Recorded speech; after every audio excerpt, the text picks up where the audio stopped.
Civilizaciones secretas.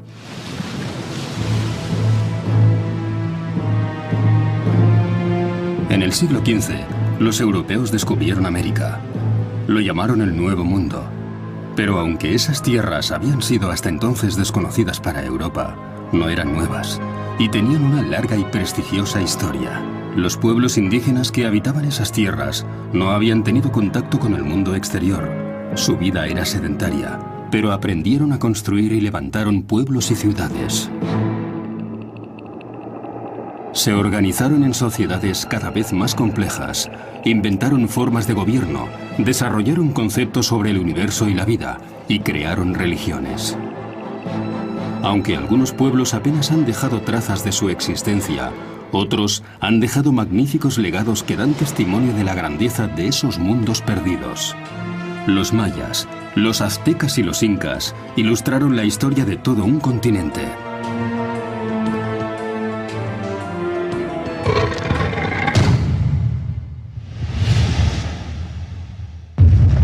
Mayas, aztecas e incas.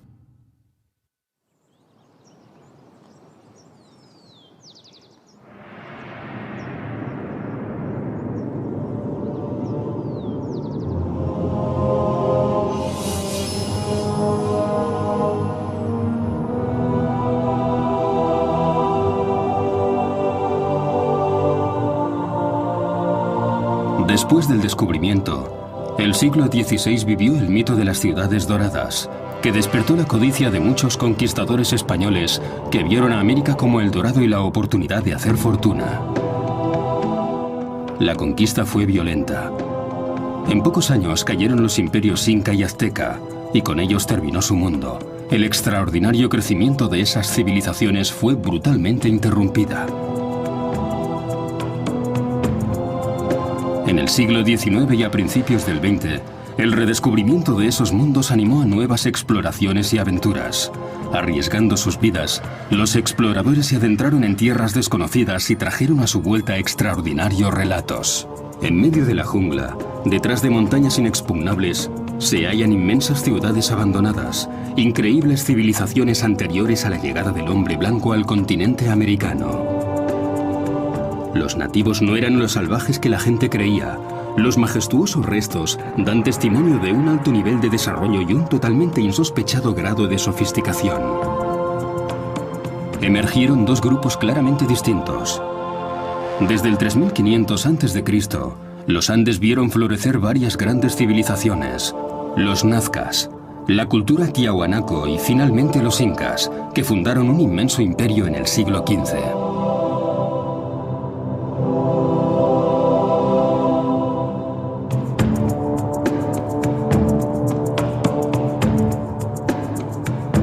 Los mayas y los aztecas pertenecen a las civilizaciones de América Central y compartieron una cultura común alrededor del 2500 a.C. La civilización maya se desarrolló primero en los bosques de Guatemala y Chiapas entre el 250 y el 300 a.C., alcanzando su apogeo en el siglo VIII.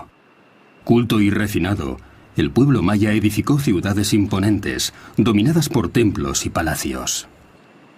Estamos en Tikal, la ciudad maya más grande y poderosa, en la región selvática de Petén, en Guatemala.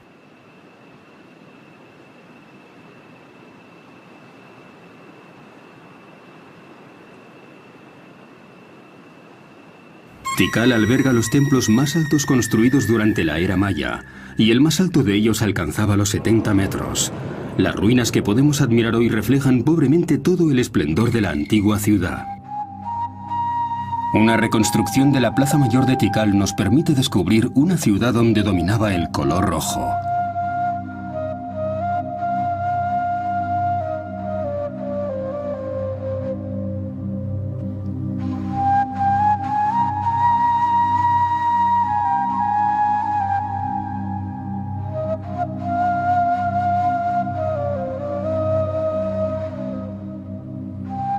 En sus primeros trabajos de investigación, los científicos intentaron comprender el propósito de esos templos con forma de pirámide. No estaban dedicados necesariamente a los dioses. Algunos se construían para gloria y adoración a los reyes. En la década de 1950, en el fondo de este túnel, los arqueólogos descubrieron una cámara funeraria. En el interior estaba el esqueleto de un hombre, cubierto con joyas de jade, símbolo maya de la inmortalidad. Era la tumba del rey Asau Chancawi, que gobernó Tikal hasta el 734 después de Cristo. Igual que los faraones egipcios, los reyes mayas eran enterrados en pirámides y organizaban su propio culto.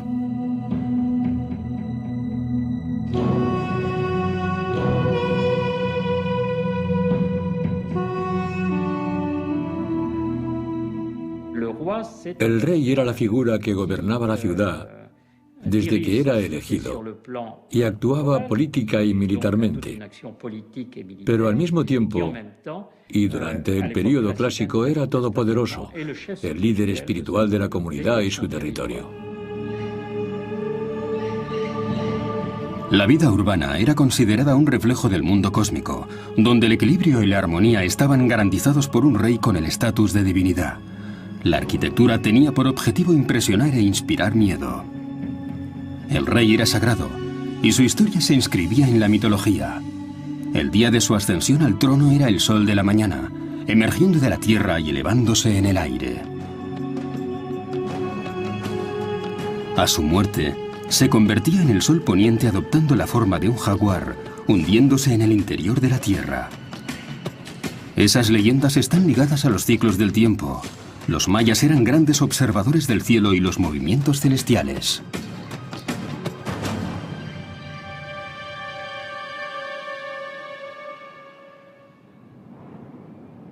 En Chichén Itzá, una ciudad del Yucatán, hay un monumento particularmente interesante, un observatorio astronómico con una vista del cielo de 360 grados.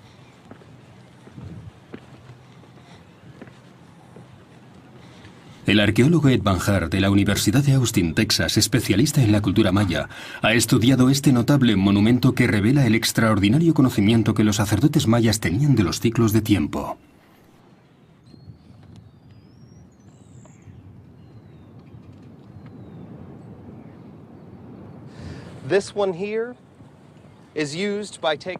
Esto se usaba para trazar una línea con los ángulos interiores y exteriores de la ventana. Alineándolos así, el sol entraba de este a oeste en el momento del equinoccio, lo que ocurre exactamente hoy. Si nos movemos 27 grados, estamos enfocados directamente al lugar por donde Venus sale en el punto más septentrional del horizonte. Los sacerdotes mayas rastreaban el cielo incansablemente, intentando descifrar en las estrellas el destino del hombre y predecir las fechas de batallas y coronaciones. No es un sistema de observación disparatado. Lo que hace es observar los eventos actuales y del pasado para imaginar qué puede deparar el futuro e integrar todos esos eventos en ciclos, porque para ellos el tiempo, como para otros pueblos de Centroamérica, está dividido en ciclos, algunos de los cuales se repiten, y que el tiempo dejará de correr algún día. Y por eso es necesario tener una visión clara de todos esos eventos, particularmente los nocturnos, porque pueden decirnos el futuro.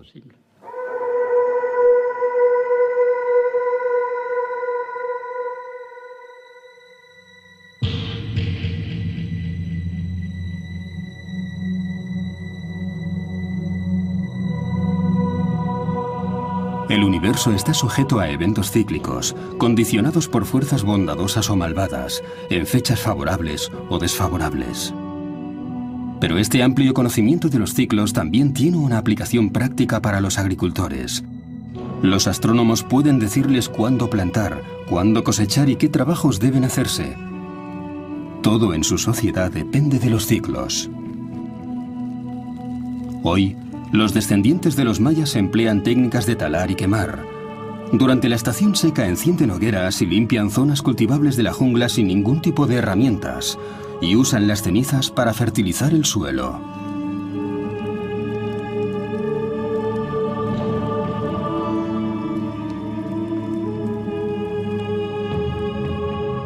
El maíz ha sido el alimento básico en estas regiones de Centroamérica durante varios miles de años. Empezó a cultivarse aquí hace unos 5000 años.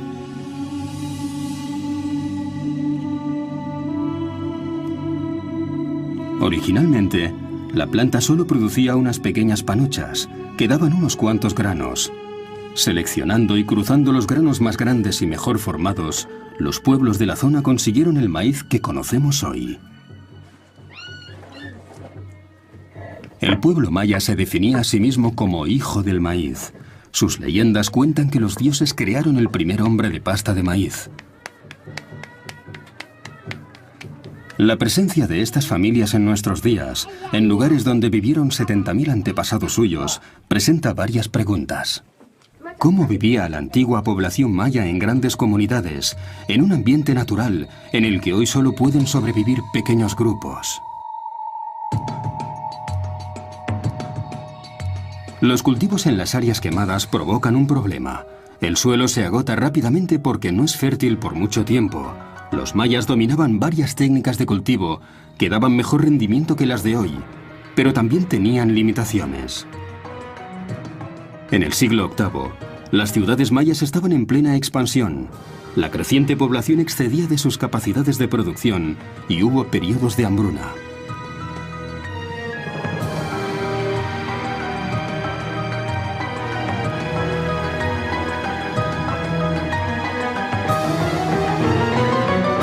Al mismo tiempo, las ciudades mayas tenían que enfrentarse a otro problema, este ligado a su organización. Su mundo estaba unificado a nivel cultural, pero no político. Unas 70 ciudades, cada una con su propio rey, rivalizaban constantemente. Tikal y Calakmul libraban feroces batallas por la supremacía.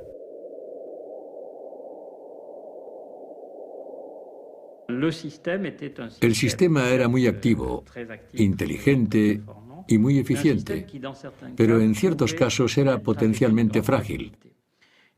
Una fragilidad debida a la inseguridad y a los continuos conflictos. Indudablemente, algunas ciudades desaparecieron porque se mataron unos a otros. Otros lugares fueron invadidos por agresores extranjeros y los habitantes no tuvieron tiempo de escapar o llevarse sus posesiones más valiosas.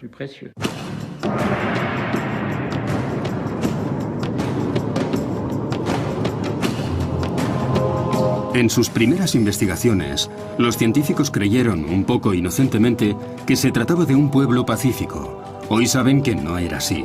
Al contrario, los mayas estaban frecuentemente en guerra. Se descubrió por primera vez en 1946, en el sitio de Bonampak, en el estado de Chiapas, donde aún quedan algunos de los magníficos frescos de los mayas. Representan al rey Chan Muan, que gobernó Bonampak a finales del siglo VIII. Estas pinturas muestran la hostilidad endémica que dividía el territorio maya en múltiples reinos rivales, cada uno de ellos intentando extender su área de influencia, afianzar su poder político y aumentar su riqueza. En un contexto de pobres recursos, esas luchas fratricidas precipitaron su decadencia.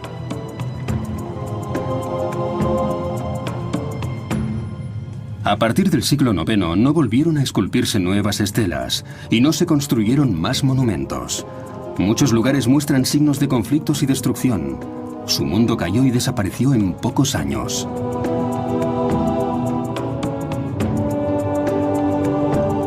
Los aztecas, nómadas del norte, llegaron después y se asentaron en la cuenca de México en el siglo XIII. Impresionados por las monumentales pirámides de Teotihuacán, abandonadas durante siglos, pensaron que la ciudad había sido obra de los dioses. Incluso hoy, no sabemos qué pueblo construyó esta ciudad.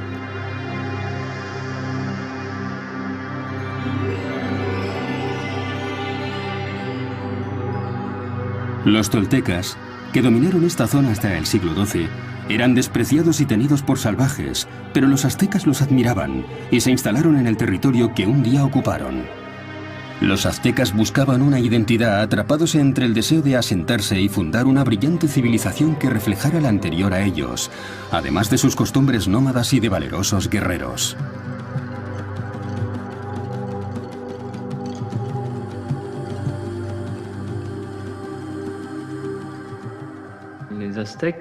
El pueblo azteca tenía una filosofía y una actitud de doble filo. Decían: somos los herederos y los seguidores de nuestros predecesores, y sobre todo de los más famosos, los toltecas. Hemos adoptado los valores de las civilizaciones que nos han precedido, pero sobre todo somos agricultores, un pueblo con una conducta civilizada y al mismo tiempo nuestros orígenes son del norte. Somos descendientes de los chichimecas, venimos del norte, somos descendientes de cazadores y recolectores, gente valiente que adoraba el sol, y también estamos orgullosos de esos orígenes.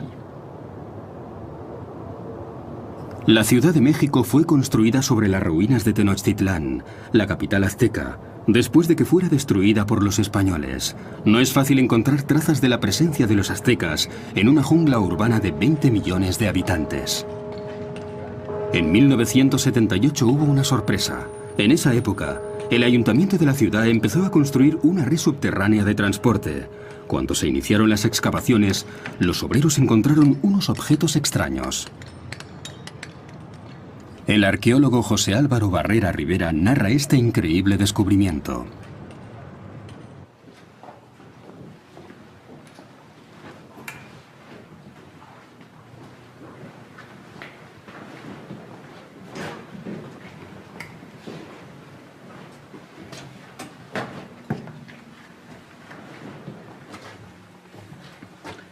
Estamos ahora aquí observando, bajo del sagrario, lo que es el Templo del Sol.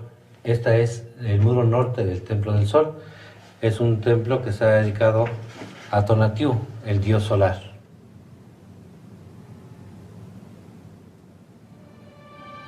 Se han hallado restos aztecas.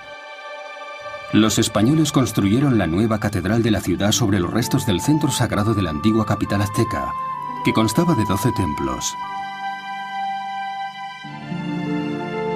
Los arqueólogos han conseguido reconstruir la historia del más importante, el Gran Templo. Fue construido en varias etapas, igual que las pirámides mayas. Los restos han revelado el pasado y la historia de la ciudad.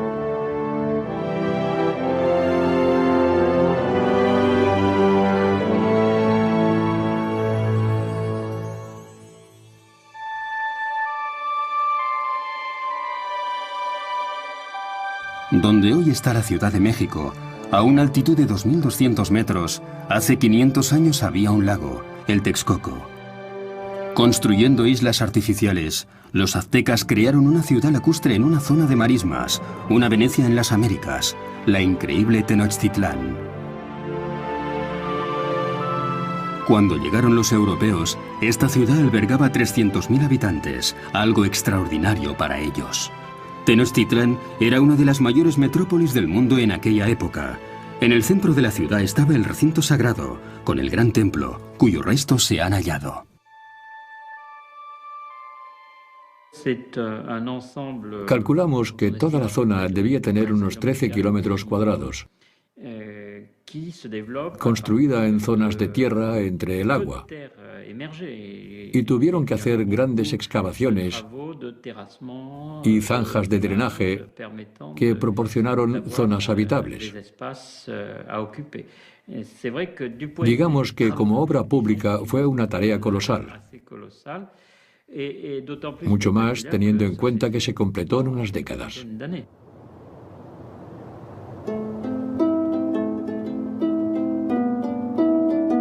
Los aztecas que se instalaron en esta región pantanosa tenían muy poca tierra cultivable, pero consiguieron sacarle el máximo rendimiento al ambiente para alimentar a los miles de habitantes que vivían en la capital. En los suburbios de México hay unas inusuales zonas agrícolas, conocidas como chinampas. Estas parcelas son tan extraordinarias que forman parte de las listas de Patrimonio de la Humanidad de la UNESCO. Su conservación nos permite viajar atrás en el tiempo y descubrir los secretos de los aztecas. Una chinampa es una zona cultivable compuesta por canales e islas artificiales. Los campesinos mexicanos de hoy conservan su preciosa herencia azteca y continúan cultivando a la manera ancestral y creando estas parcelas lodosas. Iban haciendo esto lo iban haciendo, mire. Y esto, al secarse, queda muy duro, queda duro. Y, por ejemplo, esto, así, luego ya le echaban harto hasta que se desapareciera esto. Y luego venía otra capa de esto. Y así fueron amarrándolas y fueron haciendo los terrenos.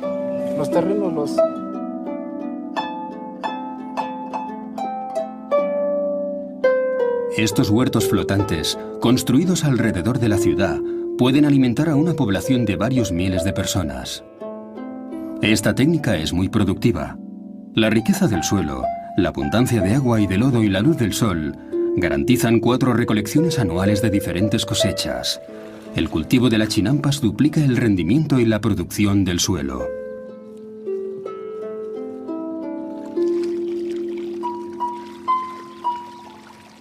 El maíz, como principal producto agrícola de los aztecas, era considerado divino. Su dios era Centeotl y su diosa era Chilonen. Se les ofrecían sacrificios de mujeres jóvenes. Para garantizar la calidad de las cosechas, eran decapitadas, igual que cortaban las panochas.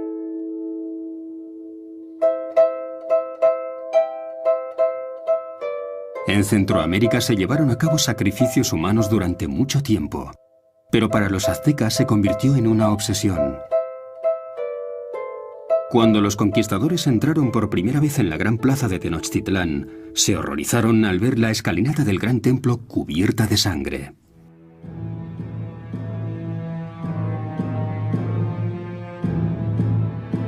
Al conquistar la ciudad destruyeron el templo, pero las excavaciones arqueológicas han revelado un edificio interior aún más antiguo, una réplica en miniatura del gran templo. Sobre una plataforma hay una piedra negra, el altar de los sacrificios.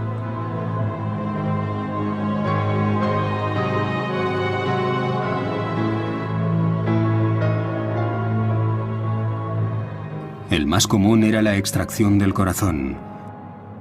Tendían a la víctima en la piedra del sacrificio y la sujetaban 4 hombres. El sacerdote le abría el pecho con un cuchillo, le arrancaba el corazón aún palpitante y le ofrecía un sol sediento de sangre. El cuerpo de la víctima se lanzaba por las escaleras de la pirámide y era devuelto a la tierra. El corazón se colocaba en esta estatua, Chacmol.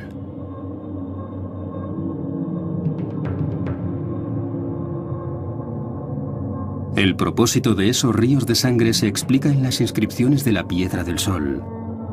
Esta escultura de 3,60 metros y 20 toneladas de peso es un calendario.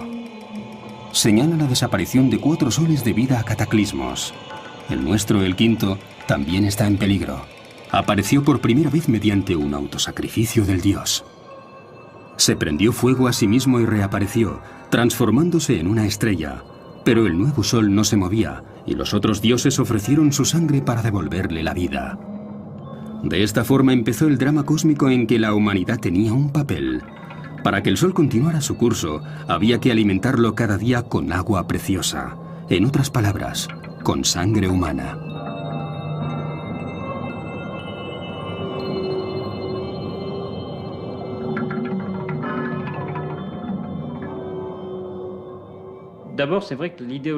Es cierto que en lo que concierne a los sacrificios humanos, la ideología de los aztecas tenía mucha fuerza.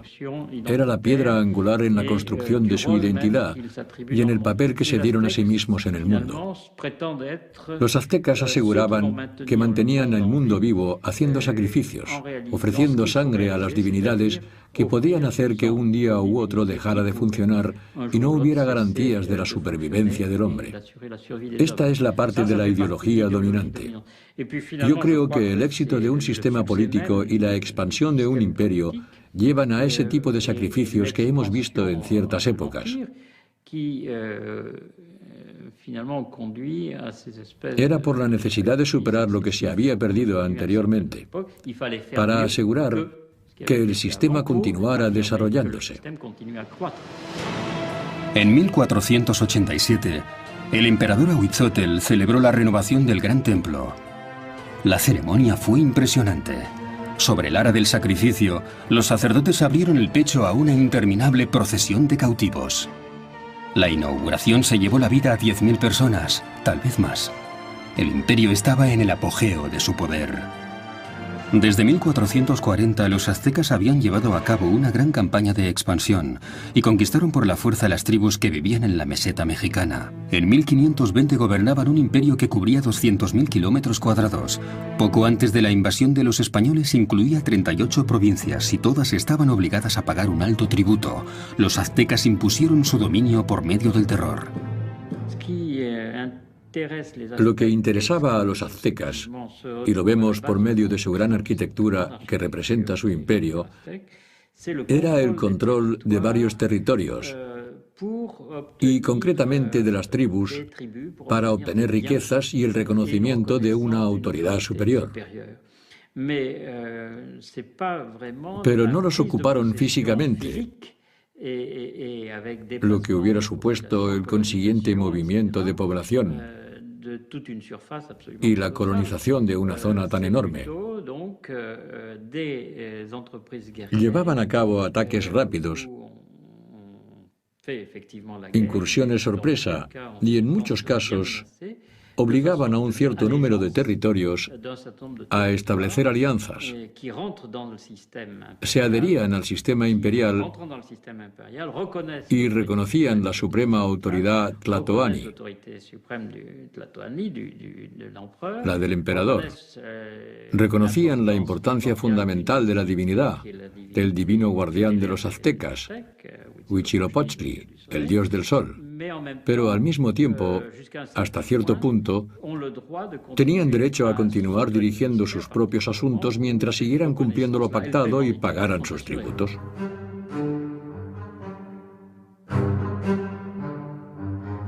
Las campañas de los aztecas eran despiadadas. En primera línea estaban los soldados más valerosos, pertenecientes a prestigiosas unidades de caballería, como la Hermandad de las Águilas, cuyos cascos tenían la forma de la cabeza de esas aves. Una interminable fila de porteadores transportaban los tributos a la capital, donde eran minuciosamente registrados. Se han hallado parte de esas cuentas en varios manuscritos. Los imperios subyugados entregaban cada año toneladas de alimentos, algodón, tejidos, plumas ornamentales y una impresionante cantidad de objetos preciosos. El pueblo no tenía derechos, trabajaba para sus nuevos amos y se veía reducido a la esclavitud o convertido en víctima de sacrificios. A pesar de la continua expansión del imperio, que duró más de 2 siglos, no se suavizaron las tensiones internas. Tenochtitlán era el escaparate de los aztecas y su poder pedía un alto precio.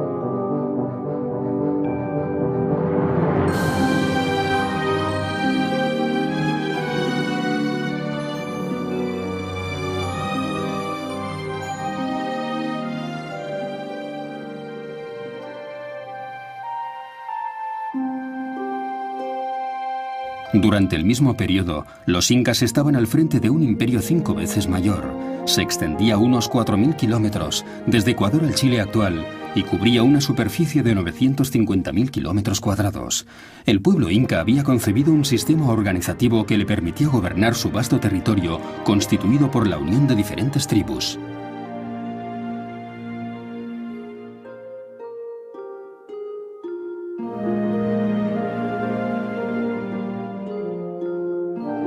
En 1615, en una excepcional obra, Felipe Huamán Poma de Ayala diseñó un perfil histórico y etnográfico de la región precolombina y precolonial de los Andes.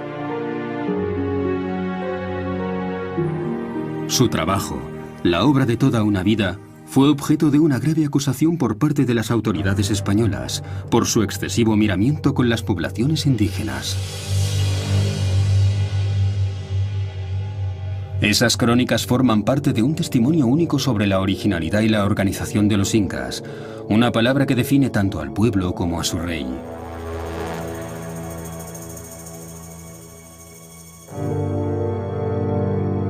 La leyenda dice que hubo 13 incas, pero el 18º fue mítico. Es posible que hubiera otros jefes.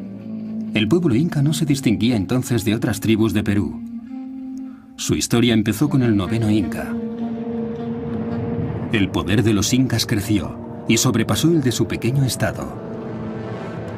Hombre de grandes habilidades militares, Pachacuti inició la vertiginosa expansión del imperio inca.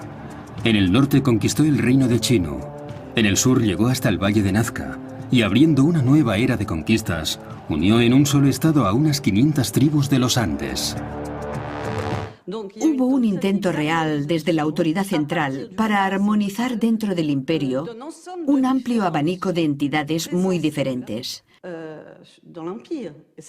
Esas diferencias eran muy evidentes cuando el imperio se extendió desde Colombia a Argentina y Chile en el sur y tuvo que manejar un número de regiones que geográfica y ecológicamente eran extremadamente variadas. Pachacuti demostró ser un notable administrador. Las familias vivían en comunidad. No tenían tierras propias, pero trabajaban las tierras pertenecientes comunes. Cada región debía producir para el imperio, dependiendo de sus características. El Inca dio a su imperio una sólida y eficiente estructura administrativa, gobernada por una casta de funcionarios. Para asegurar los intercambios económicos entre los diferentes estados, la autoridad central necesitaba una red de carreteras que los comunicara. Pero estaban en los Andes, la cordillera más alta del mundo después de los Himalayas. Para cruzar los ríos, los incas aprendieron a construir puentes colgantes e inventaron técnicas cada vez más sofisticadas, algunas utilizadas todavía. La construcción de este puente da una buena idea de la mano de obra requerida. Es una imagen impresionante, sobre todo si se considera la organización necesaria en los Andes, donde cada proyecto requiere la participación de todos. El trabajo colectivo fue uno de los principios fundamentales del imperio inca.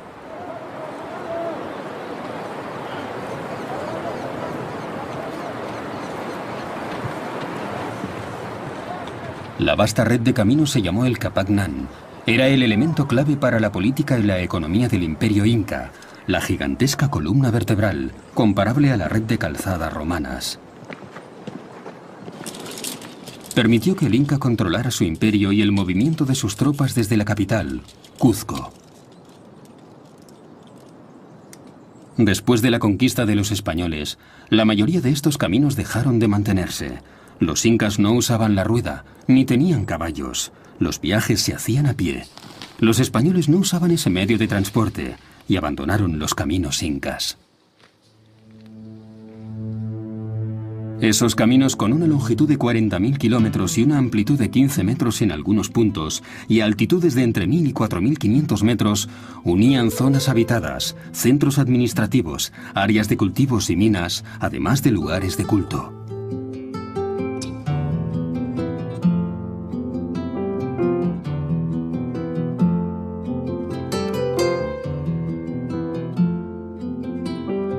La red de caminos inca favoreció la unificación del inmenso imperio, decididamente uno de los mejores organizados.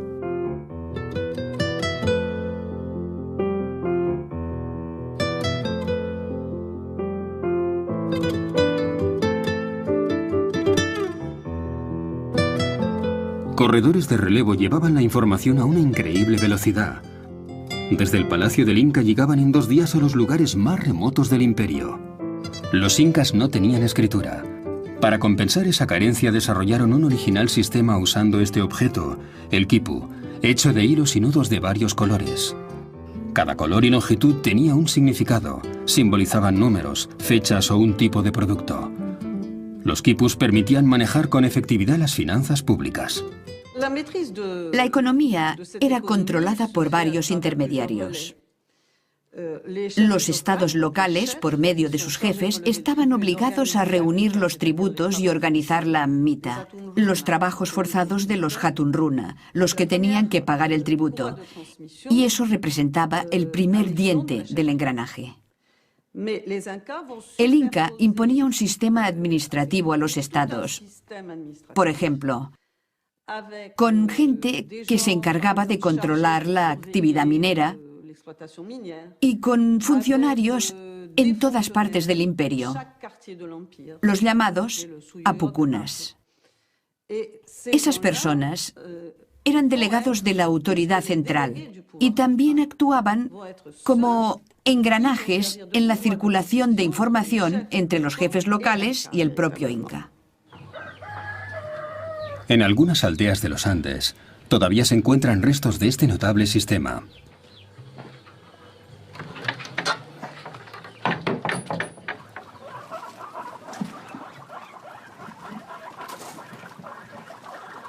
En la aldea de Mara, entre Cuzco y Machu Picchu, un anciano de 77 años tiene la clave del enigma. Paulino Sinchi Roca es descendiente de una noble familia con ciertos privilegios que le permiten explotar una mina de sal. Un documento del siglo XVII confirma ese privilegio, que data de la época de la administración colonial. Sinchi Roca. El nombre de mi familia es Chinqui Roca. Y también el del segundo Inca, hijo de Manco Cápac. Significa amo de las piedras. El Inca enseñó a los hombres a buscar sal y a utilizarla. Después construyó caminos por todas partes para el uso de todos los habitantes del imperio.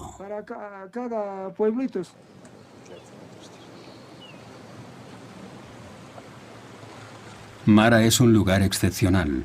Los incas producían sal para parte del imperio. Hallaron un fenómeno geográfico inusual, un manantial de agua salada. El agua se evapora pasando por una sucesión de terrazas y queda la sal, que es muy escasa en las montañas. De Mara salían caminos en todas direcciones y se suministraba a varias regiones. El lugar disfrutó de una especial importancia que ahora ha perdido.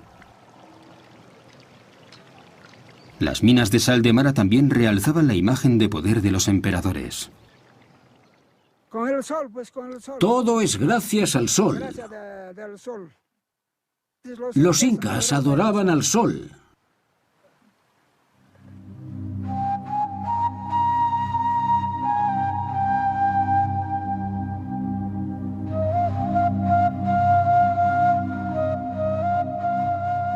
Además de Cuzco y cierto número de centros regionales administrativos, el imperio tenía algunas ciudades.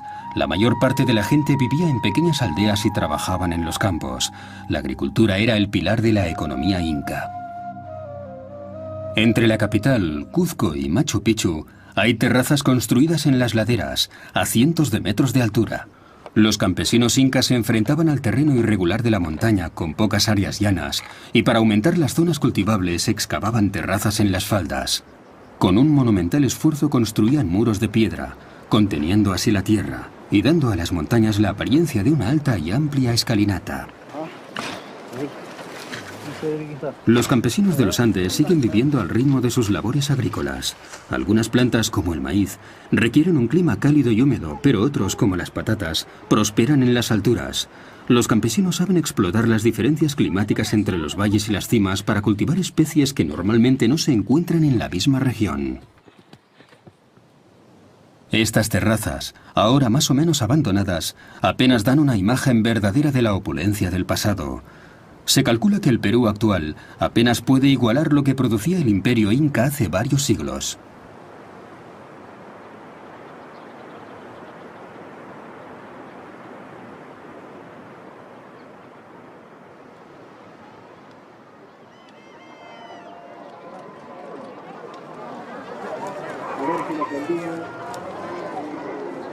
Hoy en las afueras de Cuzco, las familias se reúnen en los mercados locales para intercambiar los excedentes de alimentos y algunos productos artesanales que intercambian.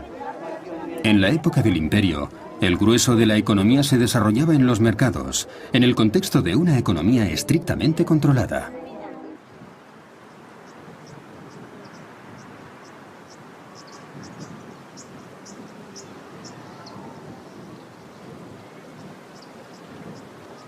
Estas construcciones, conocidas como colcas, eran almacenes administrados por el Estado. Cuando llegaron los españoles estaban repletos de alimentos y objetos de uso cotidiano. Había materiales y herramientas, todo lo que una sociedad necesitaba para vivir y para soportar los malos tiempos. El sistema permitía a la población vivir en condiciones aceptables. En la cima de la organización estaba el Inca, considerado descendiente directo de Inti, el dios Sol. Tenía todo el poder político y económico, pero su legitimidad era básicamente religiosa. El Inca era un ser sagrado, que ratificaba su origen divino.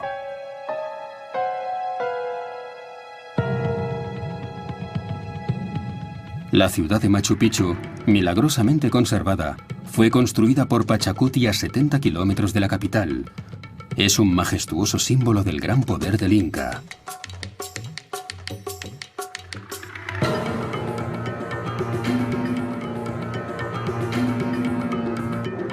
Los incas tenían delirios de grandeza.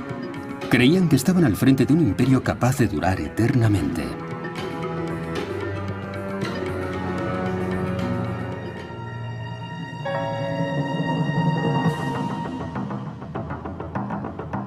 «80 años después del reinado de Pachacuti, los conquistadores descubrieron los Andes.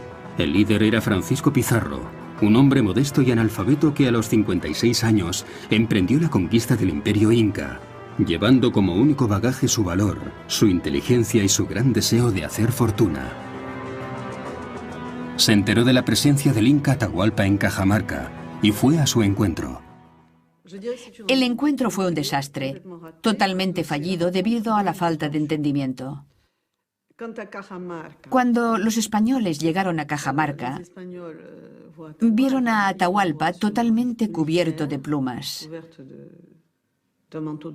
tocado con una corona también de plumas. Y Valverde, el arzobispo, que era el portador de los libros sagrados de los españoles, le ofreció las Sagradas Escrituras. Y como el inca no había visto nunca un libro, lo cogió, lo miró y lo tiró. Obviamente eso ofendió a los españoles, que también habían ido a evangelizarlos.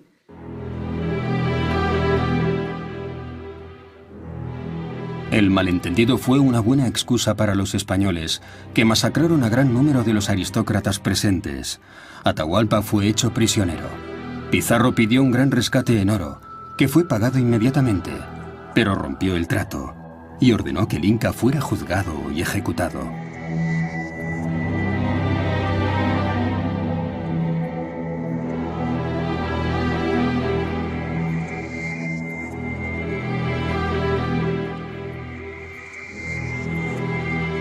Ante un imperio dividido y sin rey, Pizarro superó la resistencia de los incas.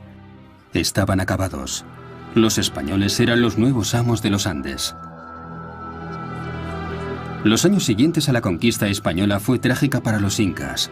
Superados por las armas modernas y esclavizados, presenciaron el colapso de su mundo.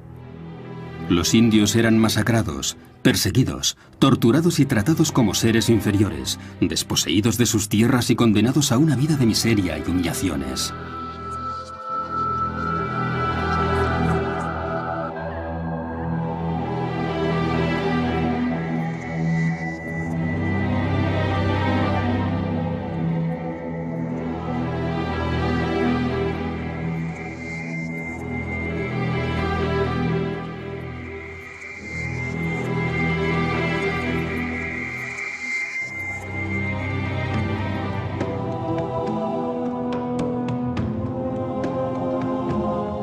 Pocos años antes, en 1519, Hernán Cortés conquistó México, uno de los encuentros más extraordinarios entre la historia y la leyenda. Para los aztecas, 1519 coincidió con el año exacto en que su calendario predijo el regreso de Quetzalcóatl, la divina serpiente emplumada.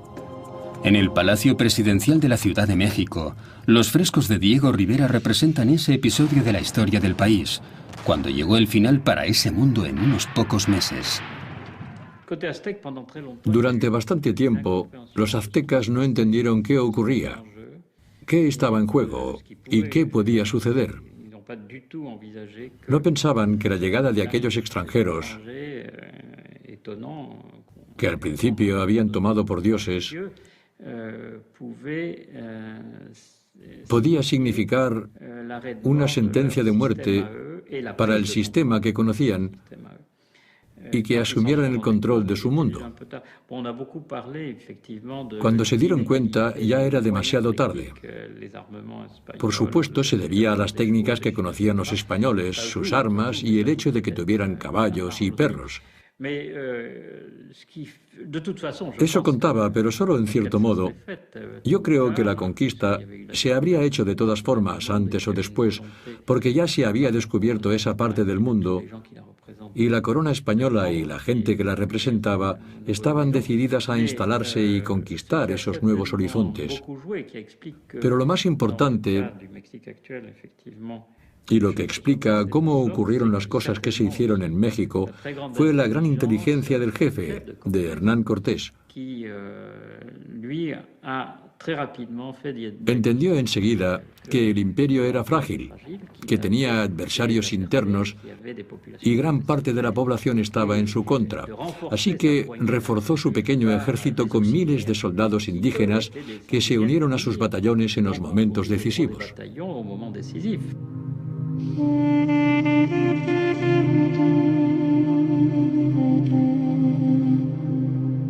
La conquista del Nuevo Mundo condujo a una de las mayores tragedias de la historia.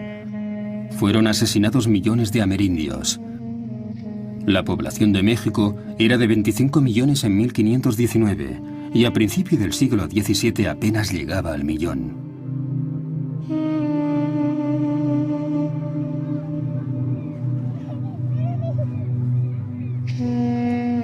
Casi 500 años después de esos terribles eventos, numerosas comunidades de México y Guatemala aún conservan las tradiciones y las creencias de sus antepasados.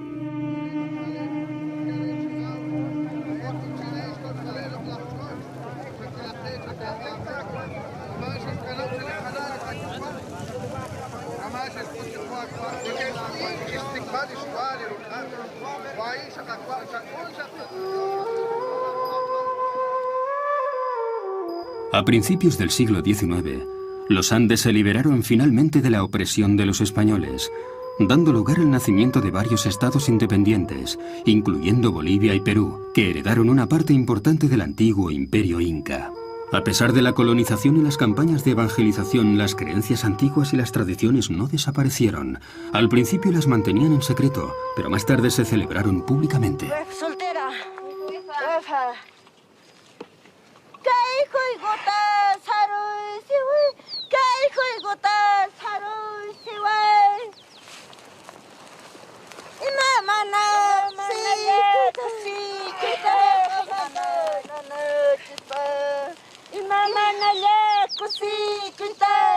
Estos pueblos de América recuerdan con orgullo su glorioso pasado y siguen su larga historia, que es solo suya.